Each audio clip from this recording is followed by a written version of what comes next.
जायचं आहे। ठाणे जिल्हा कलाध्यापक संघटनेच्या वतीने आपल्या जिल्ह्यातील सर्व कला शिक्षकांसाठी दरवर्षीप्रमाणे कृती सत्र या ठिकाणी आयोजित केला आणि या प्रसंगी मंचावर उपस्थित आपल्या विद्याचल पतपिढीचे अध्यक्ष आणि महाराष्ट्राचे शिक्षक क्रांतीचे अध्यक्ष आमचे मित्र सुधीरजी घागस सर, मंचावर उपस्थित महाराष्ट्राचे नियामक मंडळाचे सदस्य आणि आपल्या शिवछत्रपती शिक्षक संघटनेचे कोकण विभागाचे अध्यक्ष प्रशांतजी भामरे सर, आपल्या कलाध्यापक संघटनेचे महाराष्ट्र राज्याचे सरचिटणीस, तसं कलाध्यापक संघटनेला आम्ही न्याय दिला आहे। कशामध्ये?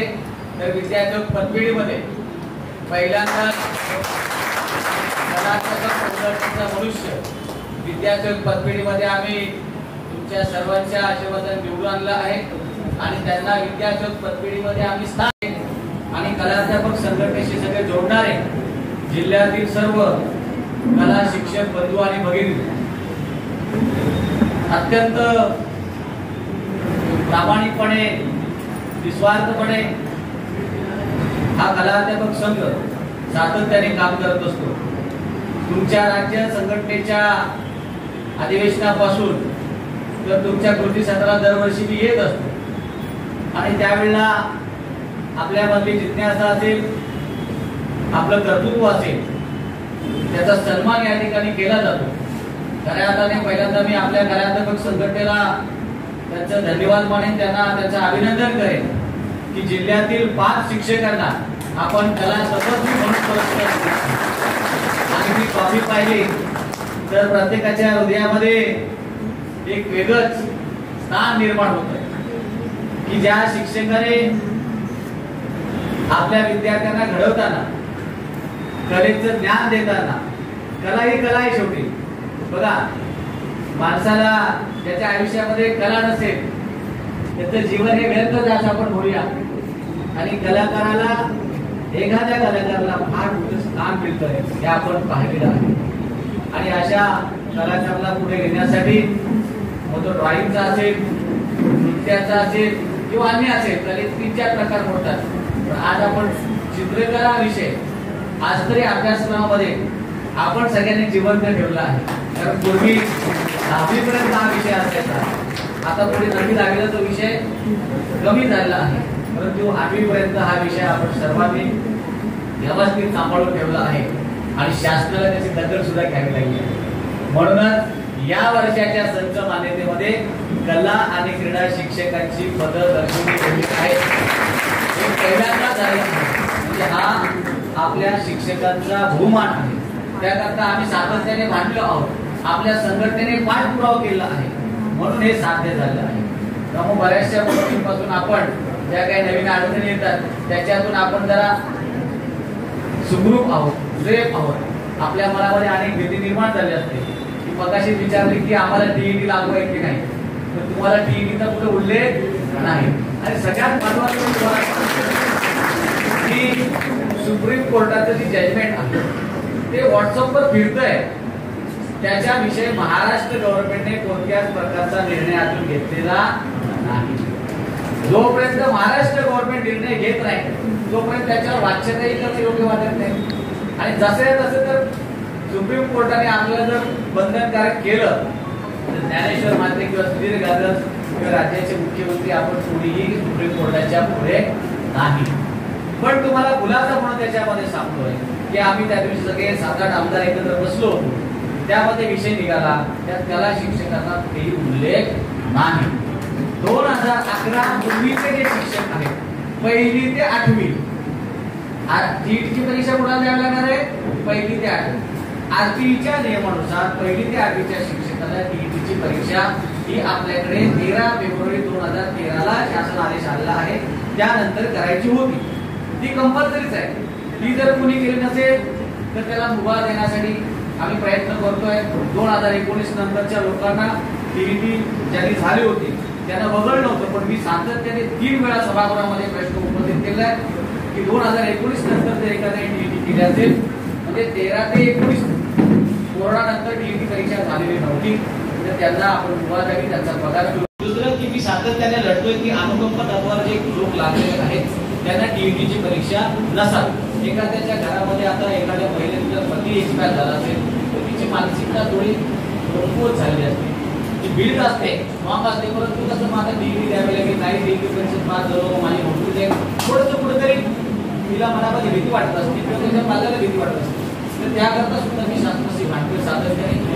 अधिकारीवरती तुम्हाला माहिती देतात साहेब, शिक्षण मंत्री होते, आता दादाजी भुसे साहेब आहेत, या सर्वांना सातत्याने भेटून आपल्या व्यथा मांडून अत्यंत सक्सेसफुल हे विषय सोडवण्यासाठी यश मला प्राप्त झालेलं आहे. दोघांशी पण घरीचे संबंध माझे आहेत, त्याच्यामुळे कोणाकडे जाताना कधी मला टेन्शन येते. सांगितलं रात्री 11ला गेलो, 12ला गेलो, 1ला गेलो तरी त्यांची भेट शिंदे साहेबांकडे शक्यतो 12च्या नंतरच माझी भेट होत असते. आणि त्याच वेळेला होतं हे निवांत बोलायचं तर ते त्यावेळेला आहे. देवेंद्र फडणवीस साहेबांनी सांगितलं, क्लिक जरी केलं आणि दुसऱ्या दिवसांना आठवण करून दिली तर ते काम ते पटकन मार्गी लावत जातात. असे चांगले नेते आपल्याकडे आहेत, त्यामुळे काळजी करण्याचे कारण.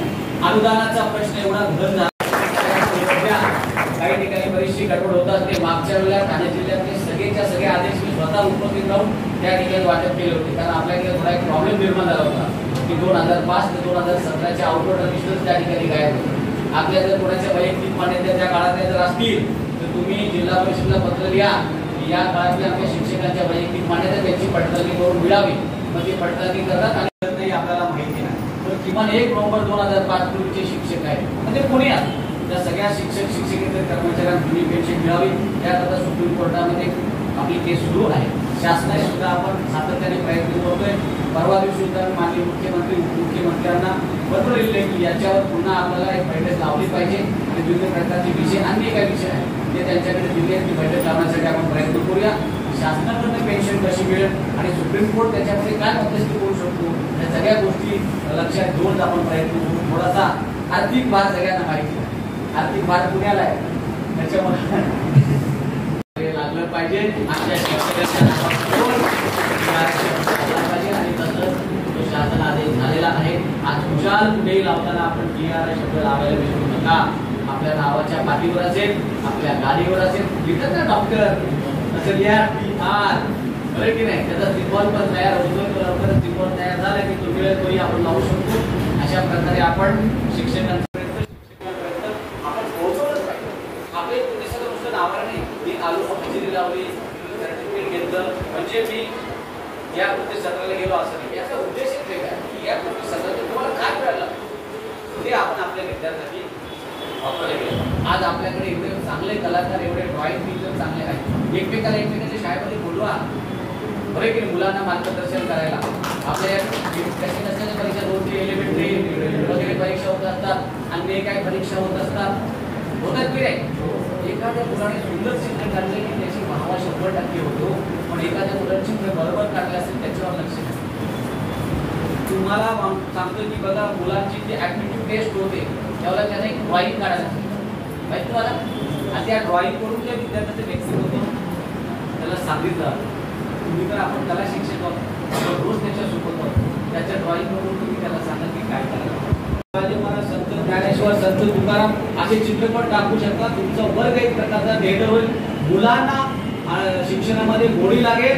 एवढंच नाही तर आनंददायी शिक्षण त्याच्याने होणार आहे.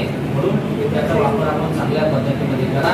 एवढंच नाही, हे 10 कोटीचं साहित्य दिलेलं आहे, 12 कोटीचं साहित्य अजून ते चव्हाण साहेब ज्यावेळेला पालकमंत्री सिंधुदुर्गला आणि पालघरला होते तर त्यांच्याकडून मी 4 कोटी सिंधुदुर्गसाठी आणि 4 कोटी पालघरसाठी मंजूर करून घेतले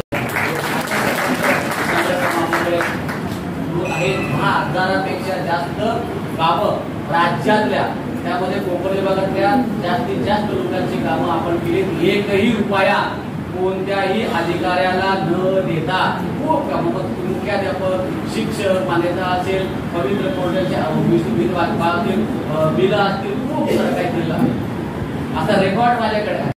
मग आमच्या ठाणे आणि मुंबईमध्ये का मिळतं त्यांनी सांगितलं असं नाही, कसं काय सांगा.